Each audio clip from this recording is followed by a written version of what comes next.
A chegada da Yuki aqui pra descer a lenha no Kenjaku foi tão sensacional e na hora certa. No fato aqui que ela confundiu que ela tava no anime errado, tipo, ela pensou que tava em Blue Lock. O próprio Kenjaku admitiu que tava em maus lençóis. Agora também que é explicado aqui como é que funciona a técnica amaldiçoada da Yuki. E o porquê dela ser uma feiticeira de grau especial. Antes eu vou pedir pra vocês deixarem um like e se inscrever no canal quem não é inscrito. Já que tem muita gente aí que me assiste e não é inscrito, então, né, não custa pedir. Pra quem quiser ajudar de uma outra forma, temos o Seja Membro liberado. Mas voltando aqui, o Choso ele já sai aqui do campo de batalha porque ele conseguiu o que ele queria. E não era ter apanhado que nem o cachorro sem dono. Embora isso também tenha acontecido, mas simplesmente descobrido aqui outras técnicas vindo aqui do Kenjaku. O próprio Kenjaku admitiu que o Choso estaria ali só pra forçar ele a utilizar outras técnicas amaldiçoadas, para que posteriormente a Yuki soubesse e entrasse em campo de batalha, já que o Choso não ia fazer grande coisa. Disse pro Choso que não utilizaria outra técnica amaldiçoada além das manipulações de maldições, porém aqui quando o Choso utiliza a Supernova, atingindo o Kenjaku em todos os lados, ele utiliza uma técnica, ele mesmo diz aqui,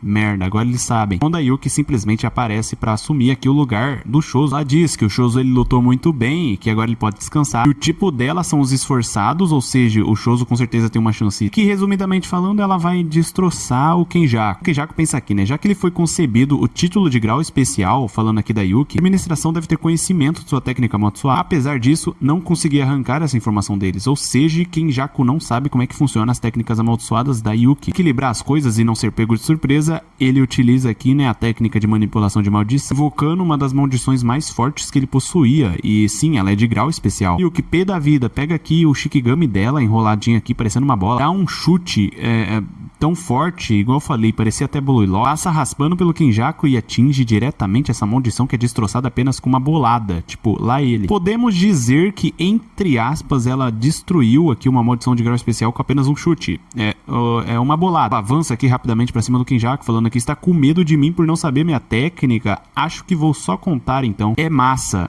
É massa. Enquanto vem aqui dá um socão na cara dele. E, mano, assim, dá tão forte que... olha a cara dele aqui, voa pra muito longe. Essa foi tão forte que quebrou a barreira Sunyata com definição circular. Tipo, destroçou aqui a barreira do tempo. Todo acabado, olha aqui pro braço dele e nós diz, massa, né? Esse é o conceito da técnica. Uma massa esmagadora ao ponto de que não pode ser definida em conceito pragmático ou semântico. Quando ela pensa aqui, sim, isso é minha técnica amaldiçoada. Basicamente é infundir massa imaginária em mim. Bombaie. E a Garuda, né? No caso aqui, a Shikigami, transformada em uma ferramenta amaldiçoada pela minha técnica. O único outro alvo, além de mim, da Bombaie. Ela pode colocar massa infinita, questão de peso e atração, tanto no corpo dela, qualquer ponto, quanto aqui no Shikigami que acompanha ela. Jaco aqui ainda observa que basicamente após ela ter colocado massa no corpo dela, isso não mudou, teve nenhum efeito físico no usuário. É que ela pode ignorar os conceitos, nenhuma outra maldição de outro grau, tem o do que sobrou de Shibuya vai servir, ou seja, ele vai ter que vir aqui com as próprias mãos. Ele pensa, é mesmo possível caçar essa besta selvagem? Enquanto isso, aí o que pensa, aquilo lá foi gravidade, aquilo que ele utilizou aqui tecnicamente falando para anular os efeitos aqui da técnica do Choso, que teria atingido ele, porém ele jogou tudo pro chão, como se ele aumentasse aqui a gravidade. E os dois aqui assumem que basicamente estão numa situação aqui meio complicada, já que a Yuki assume aqui. O Kenjaku poderia ter coletado aqui mais de uma técnica com o Uzumaki, mas é muito improvável. Se não tiver um armazenamento externo como o Kotsu, vai acabar sobrecarregando a memória do seu cérebro. Vamos supor que na pior das hipóteses, ele tenha uma quarta técnica amaldiçoada. Enquanto que Kenjaku pensava que usando a definição técnica Jujutsu de grau especial, Tsukumi-uke ainda deve ter aqui uma técnica de extensão com alta liberação de energia amaldiçoada como seu Trum, enquanto os dois assumem aqui, mas que saco. E o que pensa aqui que o plano basicamente era fazer com que o Kenjaku utilizasse a expansão de domínio dele e que então aguentar até conseguir forçá-lo a um estado de exaustão. O Kenjaku, que é mais esperto e ao mesmo tempo burro, pensa que nossas técnicas amaldiçoadas não são boas para enfrentarmos, mas você ainda não expandiu seu domínio, que é praticamente uma confusão que você não acha que pode vencer numa batalha de domínio. Expansão de domínio, Evolugro no reino ventral. Basicamente surge aqui uma árvore de espíritos amaldiçoados, sei lá que seja isso. Quando a Yuki grita aqui, Teng, é agora, e basicamente o Kenjaku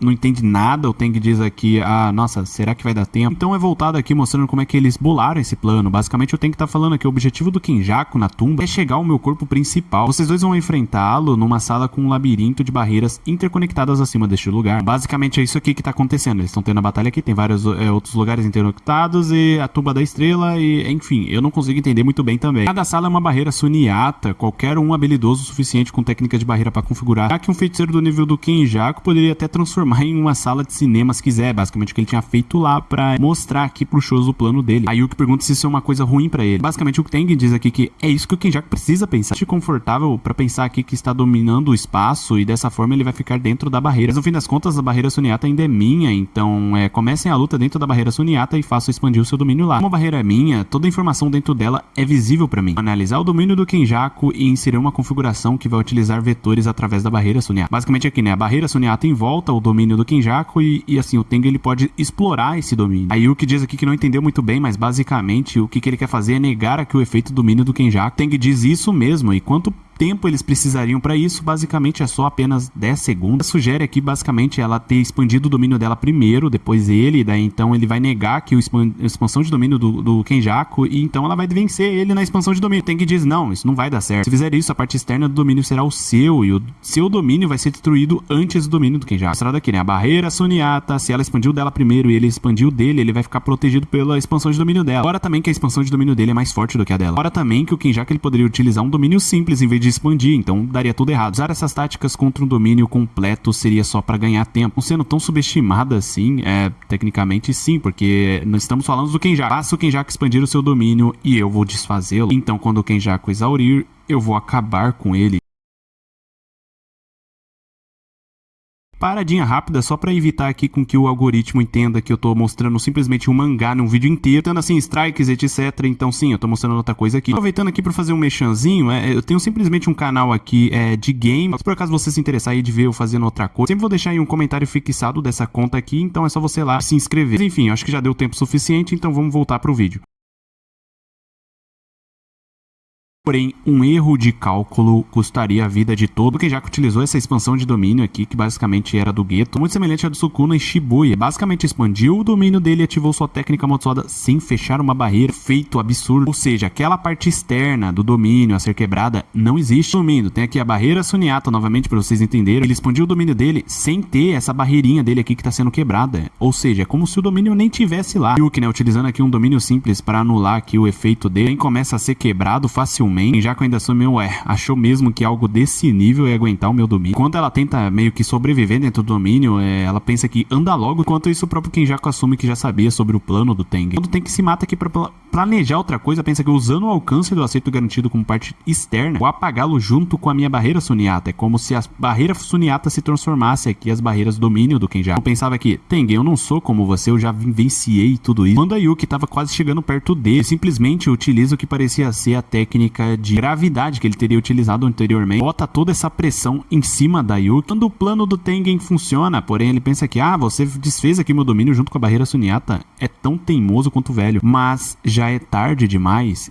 E é visto aqui a Yuki completamente acabada no chão, só ele está de pé. Se você tivesse pelo menos usado seu domínio contra mim, o resultado não seria tão deprimente. Ele olha aqui simplesmente o Shikigami dela e assume que ela ainda está de pé, ainda está viva. Um piscar de olhos ela já aparece aqui do outro lado dele, dando aqui um chutão bem forte, porém ele defende. Ela vai utilizar tudo o que sobrou dela, não pra se curar e ter um plano. Basicamente ela só vai partir pra cima do Kenjaku até acabar com a raça dele. Ele pensa, pronto, acabou sua energia, agora tá tudo acabado. Ela fala aqui, você se esqueceu? Eu gosto dos caras que são esforçados, enquanto aparece o Choso aqui, simplesmente atrás do Kenjaku. E enquanto ele aparece nas costas dele, simplesmente o Shikigami da Yuki se enrola nele, utilizando a massa que ela tem como técnica amaldiçoada. Então sim, prende ele aqui no chão com todo o peso, e então ele pensa que, nossa, tá muito pesado, ele não consegue se mover. Está prestes a tomar um sangue perfurante no meio da cara, tipo, não tem o que fazer. Quando o Choso atira, ele acerta a cabeça do Kenjaku, porém ele se mexeu um pouco, e isso fez ele apenas arrancar só a tampa da cabeça, tipo, tinha que destruir completamente esse cérebro maluco. Tudo isso por conta desse giro de cabeça que ele fez, pegou de raspão, arrancou essa tampa, e o que sem hesitar já parte pra cima dele novamente, já que ele tá preso. 2 contra 1, parecia que o Kenjaku ia tomar a maior sova, e realmente estava tomando. Durante a batalha, ela utiliza a energia reversa, guarda aqui basicamente a força da Bombaê dela recuperar. Esse pequeno segundo aqui que ela deixou o Choso sozinho contra ele consegue escapar, mas a Yuki já volta com tudo pra cima dele. Basicamente a Yuki vindo de um lado, o Choso do outro, pra cima do Kenjaku todo acabado. Parecia não ter muito aqui o que ele pudesse fazer, já que, né, ele estava cercado. Só que novamente ele utiliza aqui a técnica de gravidade, afunda todo mundo no chão. A única que consegue ficar de pé por enquanto é a Yuki, utilizando o Shikigami, pegando ele na mão. Ela pensa, eu posso vencer, agora ele está um pouco mais acabado. Do nada o Kenjaku utiliza aqui um mini Uzumaki pra cima dela. Enquanto ele avança, simplesmente nesse momento que ela tomou a bomba na cara, utiliza outro aqui bem na barriga. Aqui, o fato de que seu peso não aparenta mudar quando você utiliza a bomba E, significa que, mesmo que sua densidade aumente, sua resistência continua a mesma. Simplesmente explode nela, atravessando ela no meio. Choso, utilizando as últimas energias que ele tinha, fez esse negócio aqui, uma espécie de bumerangue, o sangue dele vindo pra cima aqui do Kenjaku, que cai no chão dizendo aqui: Choso,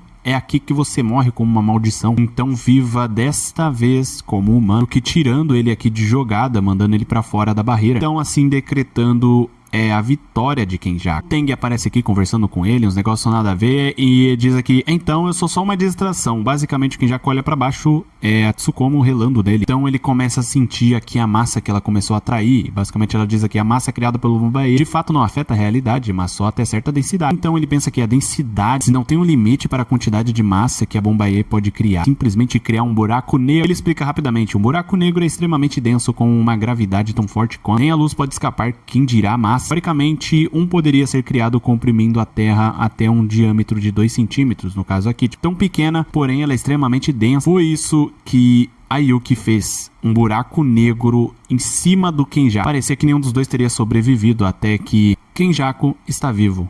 Simples assim. Ele diz aqui: admito que me deu um sustinho. Diz aqui que utilizou aqui a técnica amaldiçoada sistema antigravitacional da Itadori Kaori, no caso aqui a mãe do Itadori, usou o corpo dele como um domínio para acabar com a restrição de liberação de energia e do tempo de ativação da técnica, e foi uma aposta improvisada que funcionou. A gravidade era a técnica amaldiçoada reversa, e basicamente ele saiu vitorioso, ainda dizendo aqui uma autodestruição da Yuki que teria destruído o mundo inteiro, já que ela criou um buraco negro, foi contida pela barreira do Teng e a força de vontade dela de não querer, destruir tudo. Ele caminha até encontrar o verdadeiro corpo do Teng. Esse cara literalmente venceu 2 xamãs, dele sendo de grau especial, inclusive ali, como vocês puderem entender, capaz de destruir o planeta inteiro. Ele simplesmente tancou um buraco negro na cara. Então, tecnicamente falando, esse cara aqui é um dos mais poderosos da obra inteira. Estou cortado aqui mostrando como é que tá a situação lá no jogo do abate. Basicamente, as forças armadas estão invadindo. Mas isso vai ser um papo para outro vídeo, então já peço aí para vocês ativarem a notificação para quando sair vocês receberem aí a notificação. Além do mais, eu fico até aqui. Até a próxima.